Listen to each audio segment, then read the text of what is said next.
Today, we'll be going over 3 of the most hated troops inside of Clash of Clans, starting off with the Electro Dragon. It first came out with the Town Hall 12 update on June 11th of 2018, but the E-Drag was unlockable at Town Hall 11. Some people were confused by this since Town Hall 12 is obviously very electric, so it would make sense for the Electro Dragon to be unlocked at that stage, but for some reason you can unlock it at Town Hall 11. But for whatever reason, that's how they made it, and I think that has really contributed to the E-Drags being so broken and so hated. Almost as soon as they came out, people realized just how good they were, and they created multiple army compositions and attacking strategies based around this new troop. The one that was the most popular was just filling your camps with as many E-Drags as possible and putting in some other troops if you had leftover space.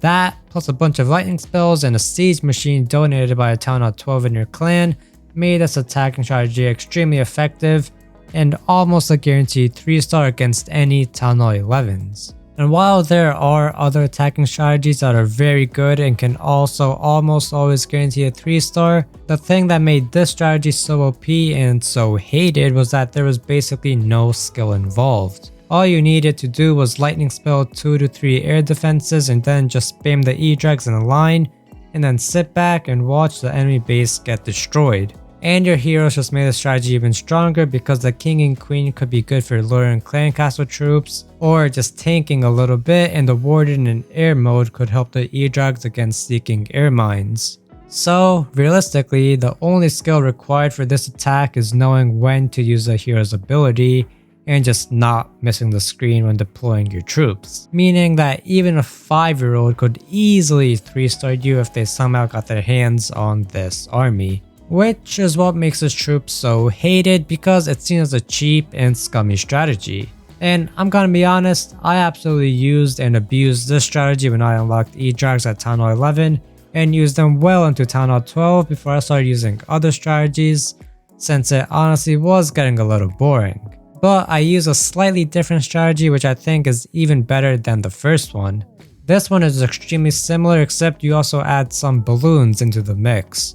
It plays out almost the exact same, except you just add a line of balloons behind the E-Drags, and this is an absolutely lethal combination, especially against Town Hall 11. But I have also seen it work very well against higher Town Halls like Town Hall 13, and obviously this strategy also requires little to no skill. And you would think that Supercell would try and nerf them, but that is the exact opposite of what happened. In fact, the first 2 updates after they released reduced the gem and training costs, since, well, one of the downsides was the cost and time to train the E-Drags. In 2020, there was another update which could be seen as both a nerf or a buff, and that was the E-Drags targeting higher HP buildings. This was really a circumstantial thing, and sometimes it helped the player and sometimes it didn't. But overall, it wasn't really too big of a deal.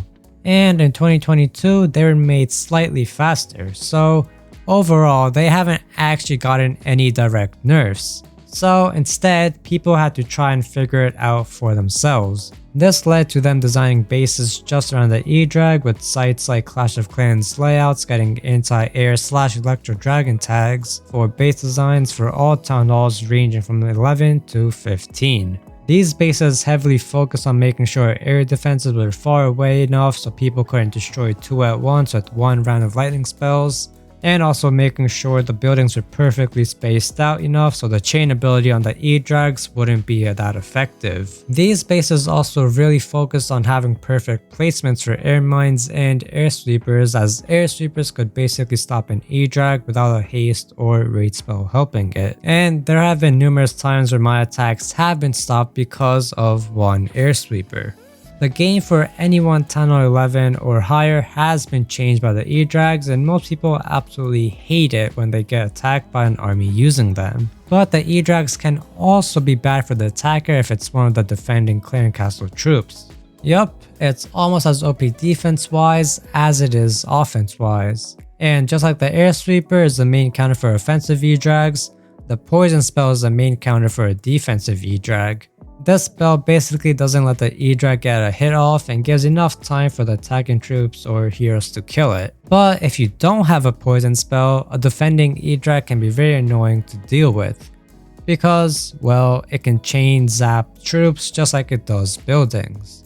And it is also relatively tanky, so usually it can get a few zaps off before dying, which can sometimes break the attack. There have been many people complaining over the years saying how the E-Drags are too OP and require no skill, but let's also look at it from another perspective. Let's look at why E-Drags might actually be good for the game.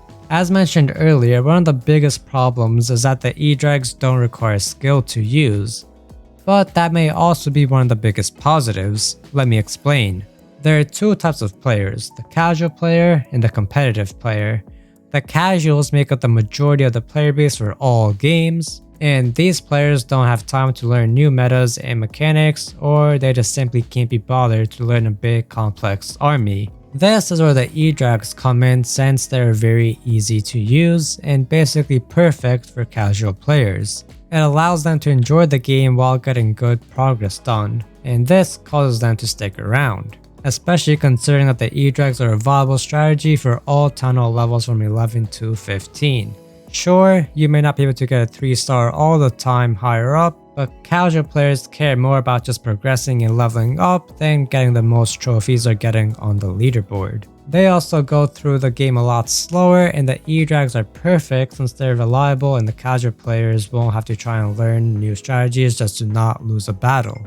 And E-Drags are also perfect for when you're just upgrading your heroes, since you don't actually really need the heroes when attacking with them. This all really helps retain the casual players, and I think is the reason that Supercell isn't nerfing the E-Drags, since they help keep a lot of players playing. The biggest reason they're considered the most hated troop is because the competitive players hate them, and the competitive players are also the vocal minority that speak up about these things. Normal players just don't care and will continue to play the game whatever way they find best. As for the competitive players, well, they still have plenty of options and can play with whatever armies they want, but I definitely do understand their frustration when they're playing to compete but wake up and some random person just 2 or 3 stars their base with an Electro Dragon spam strategy and take a bunch of trophies.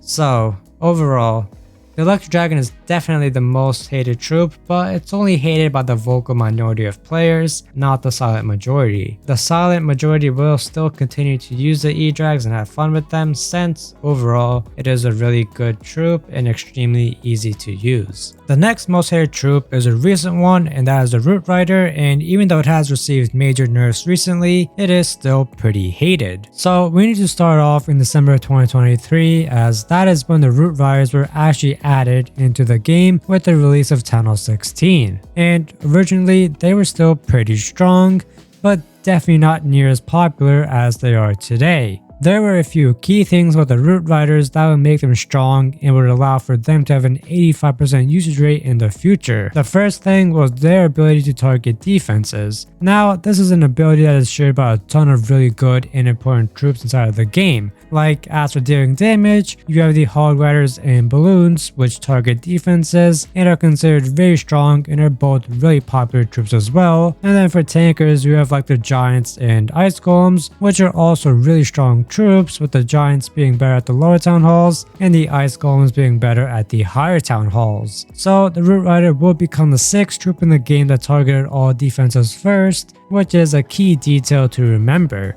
But the next feature of the Root Riders that would make them strong was their ability to essentially skip walls. Even though the Root Riders still technically have to break the walls, it's pretty much like the walls don't even exist since the Root Riders go through them like butter. So this makes the Root Riders similar to air troops in that it doesn't have to worry about walls, which is a really strong feature and is also something shared with the Hog Rider and Balloon, which like I mentioned earlier were also 2 other really strong troops that targeted defenses. But the third thing that made the Root Riders really strong and what would set them apart from the Hog Riders and Balloons was the fact that they were also tanks. You see, the biggest downfalls of the Hog Riders and Balloons is that they don't have a lot of health, but that obviously wasn't the case for the Root Riders. So it seemed like they were really a combination of the Hogs and Balloons, along with the tanks I mentioned earlier like the Giants and Ice Golems. And it would be these three abilities that would really make them good by themselves. However, they had one more thing that was good, and that was how they essentially broke all the walls and it's completely opened up the base.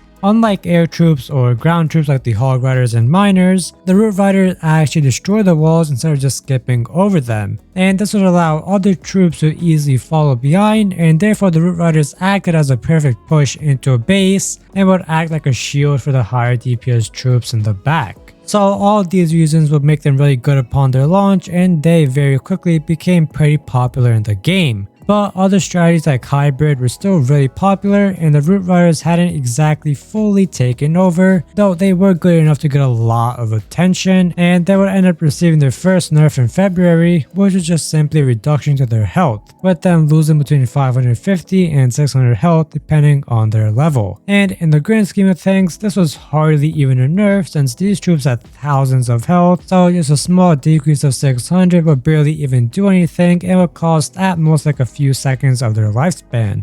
So this nerf didn't really affect them that much, and they would actually end up just getting even stronger, but we'll get to why in just a second. First, let's go over the second nerf they got just a month later. Now, this nerf in March would reduce both the health and damage of the Root Riders, but this nerf was almost like a joke. Each level only lost 20 damage per second and about 250 health. These changes would really do nothing to help make the Root Riders more balanced, and it seemed like these nerfs were done just so you could say that the Root Riders got nerfed. But even so, these were still nerfs that harmed the stats, so how did the Root Riders actually get stronger and even more popular? Well, the thing is they didn't, at least when it came to strength. Instead, it would be the things around them that changed that would actually make the Root Riders just be more used in more armies, and the number one thing that caused this was the heroes, and more specifically the hero equipments that were introduced with Town Hall 16. You see, at the beginning, there weren't really all that many insane pieces of hero equipment for the heroes. But every single month since the release of Town Hall 16, we've had a major event in the game, with the biggest reward being a piece of epic equipment for one of the heroes. And so far, all of these pieces of equipment have been really good and way better than whatever existed before them. And this all has just made the heroes become really powerful, and has also been really the driving force behind all of these Root Rider armies. At Town Halls 15 and 16, the heroes are really just so strong that the Root Riders could get a ton more nerfs to their health and damage, and it wouldn't really affect the strategy all that much, since those stats aren't the key issue that make the Root Riders so strong. Instead, it is their wall breaking ability mixed with their health and speed that make them perfect. And as long as the Root Riders are able to have that functionality, they will just become more and more important as the heroes and even other troops get stronger. And right now, we even have this new Holland event that introduced another piece of epic equipment for the Barbarian King, and the functionality of it is pretty similar to what the Royal Champion standard ability used to be, which is pretty crazy as it shows how heroes might be able to get each other's unique abilities, which honestly I think will just make them even stronger and even more broken. And all this will help keep the Root Riders as quite possibly the best troop in the game. Plus, you also had the addition of the Overgrowth spell towards the beginning of March, and this spell also really just fit the theme of the Root Riders, and also played a pretty big role in making them the most used troop in April. This spell will really just be good for funneling, making the job of the Root Rider even easier, and also even harder to mess up. Plus, it could act as a safety net in case you end up somehow messing something up, so yeah, I mean, this spell really did help out the Root Riders, and it will become a part of most Root Rider armies. So now that we know kind of just how and why the Root Riders have been getting more popular over time despite seemingly being nerfed, let's go back to the stats I showed at the beginning of the video and actually look at an example of the top strategy in action, as that will really show just how absurdly easy the Root Riders are to use. So the hardest part of this attack is really just the beginning, I'd say, since that is where you need to be funneling. but once you've kind of got the funnel down, then it's simply a matter of just spamming all your root riders on the line, and then putting whatever heroes you have along with your main damage dealing troops, which in this case and actually a lot of armies is the Valkyrie, which honestly is really cool to see, since before this the Valkyries had no place in the top 10 all levels, but this attack is pretty perfect for them as it's all focused on close range attacking and the Valkyries don't have to worry about the walls. But basically, after you have deployed most of your troops, it is really just a matter of waiting it out and using the really strong hero abilities whenever they apply, along with whatever spells you brought, since there's actually a large variety that can work for this strategy just because of how versatile it is.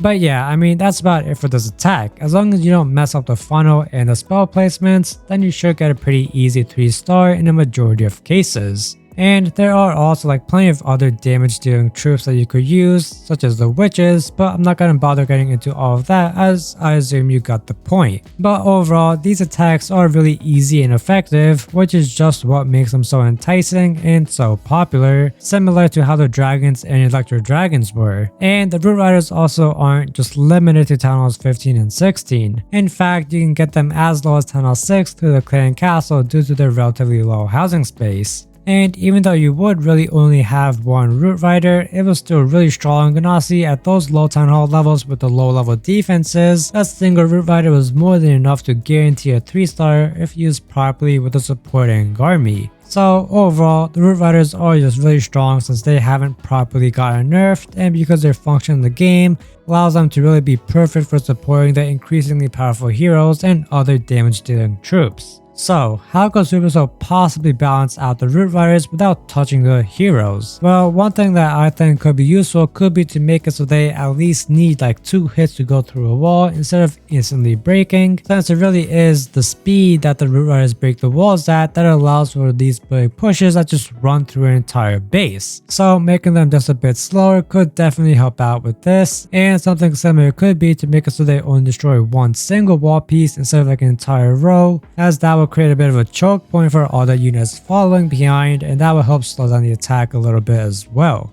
But another thing could be to increase their housing space so that you would have to either just use less root riders or sacrifice some of your other troops in order to have the same amount of root riders as before. And with either option, this strategy will be made less effective and will be enough to make people go with other strategies and bring more diversity back into the game. And another possible nerf could be to make the root riders launchable by spring traps or take extra damage from giant bombs, since having them play into the traps will help make the traps feel more important, as some of your root riders could be lost to a spring trap or giant bomb. And there are also even more possible nerfs, but I think those are the best options since they don't fully deal with stats and instead target the root of the problem. But the next most hated troop is a Valkyrie, and even though it did get some use with the root riders, it is still a pretty bad troop overall. In just about every tier list, the Valkyrie ends up at one of the lowest tiers because she is often regarded as one of the worst troops in the game. Supercell have tried to buff her numerous times, but none of them have been enough to make her worth using. The Valkyrie came out in March of 2013 along with the Minion and Hog Rider to become the first Dark Elixir troops in the game. She had some pretty mediocre stats, but the unique part was her attack. She was the first ground troop that could actually deal damage to more than one building at a time, excluding the wall breaker since that is a little bit different. She would go in between buildings that were close to each other and do a spinning move that would damage all of them. This actually made her a really good troop for running through compact bases, and for a brief period of time, she was considered to be a good troop to use because of this attacking mechanic. This army typically worked well with rage and jump spells in just a large group of Valkyries, as it was really a power in numbers strategy. But like I mentioned, she was only considered good for a brief period of time.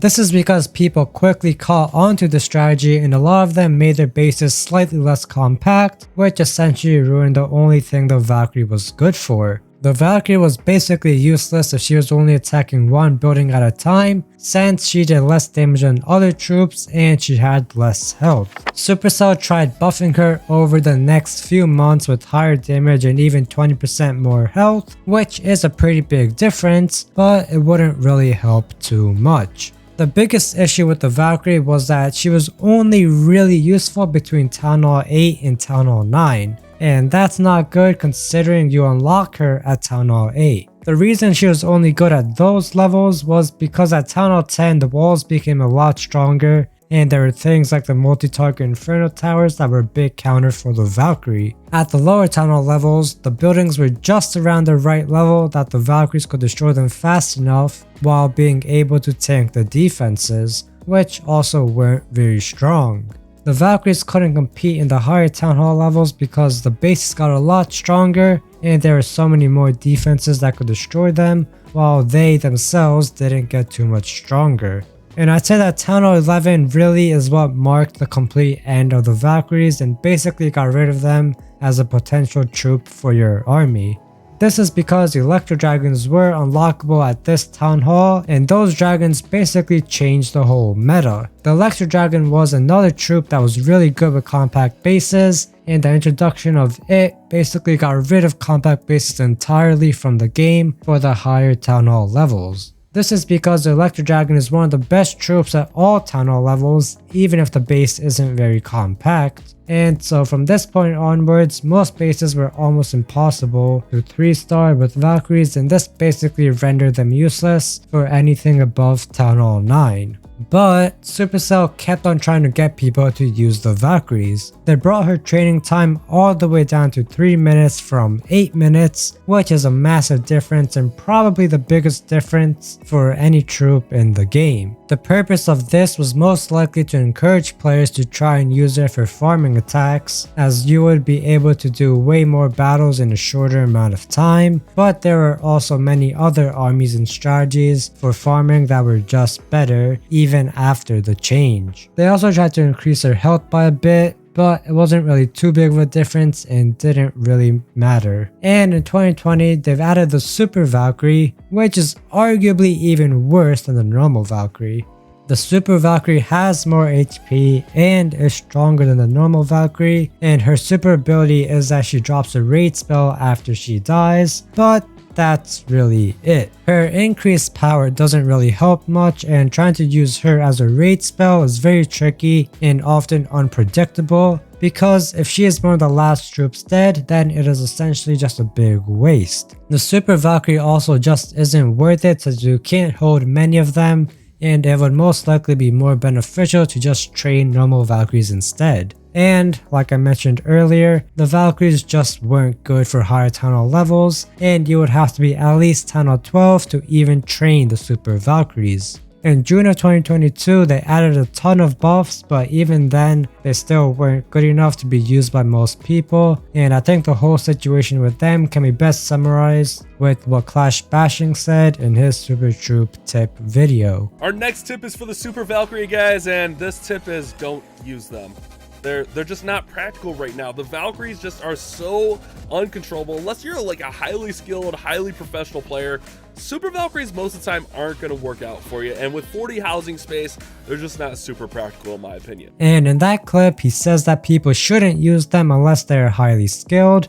And I wanted to highlight that because it actually is possible to 3-star at high Town Hall levels with the Valkyries, despite all the negative things about them. But the thing is that only the best of the best players are able to pull this off. The same players that can 3-star using only barbarians and archers. And I think this highlights just how bad they are, since actually being able to use them effectively is considered an extremely hard challenge that very few people can do. Another reason that the Valkyries were so bad was because of their lack of versatility. They have very specific use cases, and that makes it tough to create an army around them and find bases that the army will work against, especially because many people stopped making compact bases like I had mentioned earlier. Valkyries typically have to be used in large groups because individually they just aren't that good, and that means you can't really even add a couple of Valkyries to finish off your army like you can do with other troops like wizards or archers. And Valkyries are also pretty bad without the help of raid spells,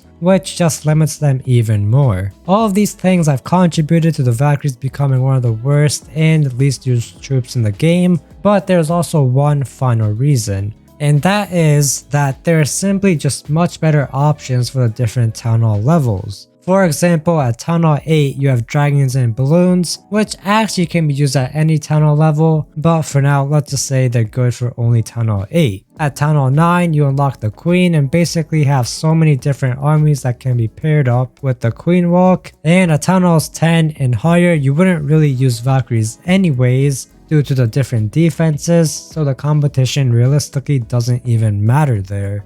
It's been over 10 years since Valkyries were introduced to the game, and Supercell hasn't been able to make them good, and honestly I don't think there's a way they will ever be good unless they get a major rework. The main issue lies in their attack, and if Supercell could find a way to possibly make it a ranged attack where she throws her axe and it does damage to buildings like a boomerang or something, I think that in itself will majorly improve it and give it a chance in the meta. And other things like a buff in HP or perhaps faster movement speed will also really help. But until anything like that happens, I think it is safe to say that the Valkyrie is basically hopeless in the current meta.